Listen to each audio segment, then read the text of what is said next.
what's next. And because I suppose when you are playing, you don't necessarily see it as a priority. You must have quite a job convincing people at that time to say, no, you do need to prepare. Yes, it's very challenging, because the younger athletes, they just want to do their sport. There's nothing in the world besides their sport. So the probability or the reflection on I might be injured or it might be done when I'm 30 years old, so what I'm going to do next it doesn't exist.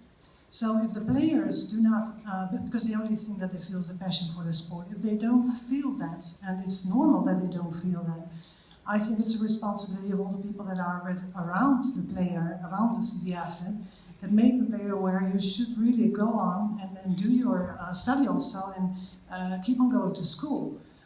So I think it's a joint responsibility of the parents, about the agents, the trainers, the club managers, the head of the academies, to enable that. So, and what we have done is acknowledge it, first of all. Also try to find out how athletes study, how they learn, because there are different learning styles. And athletes generally have a different learning style than perhaps, well, like business people have.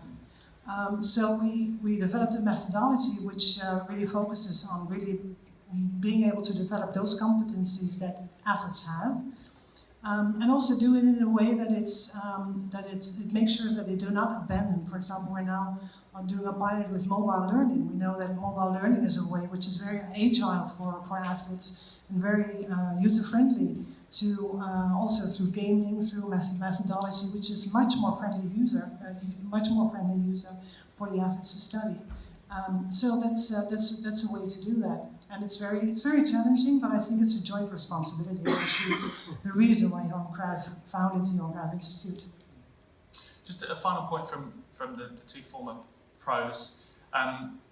What you're doing now, and your best piece of advice, I suppose. Sonny, if you want to kick off and Ryan. Well, I'm a black cab driver now. After I stopped playing football, I went down the knowledge, become a black cab driver.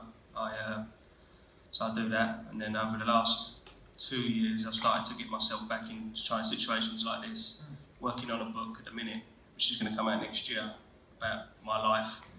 And for me, the main point is, talking is brilliant, and a lot of pressure gets put on clubs to do the right things, which is everyone plays their part, don't get me wrong, but a lot of it is to get the message out to the parents. And I get it a lot of the time. I know coaches at big clubs, they come to me and say, son, come down here and talk to these parents. They'll think their kid's messy and he's not. Then I get the parents on the other side saying to me, oh, I've got my boy in the club and they won't listen to me, I'm trying to talk to them. So you get this sort of thing going around in a circle. And for me, if I could sort of get in a position in the middle, like what we're doing now, talking about things and try and make that easier, I think that just makes everyone's life better, for everyone, for the kid. Let him carry on enjoying his football and make their life for the kids and for the parents, because obviously a lot of frustration there at that time, do you know what I mean? I think, so yeah, just to ease that pressure up, that'd be the main one. Okay. Ryan, final point from you? So I'm a player services director at a football digital media company, but yeah, I think, have the courage to speak up. Sometimes I was a bit afraid to speak up, and I should have, but just to keep raising awareness around it as well for the people involved, because it's really important. If you think about the amount of players that could have gone on to have a good career that didn't drop out, if they got the right help at the right time, or they had the right sort of pathways to get help, then that would help the game massively.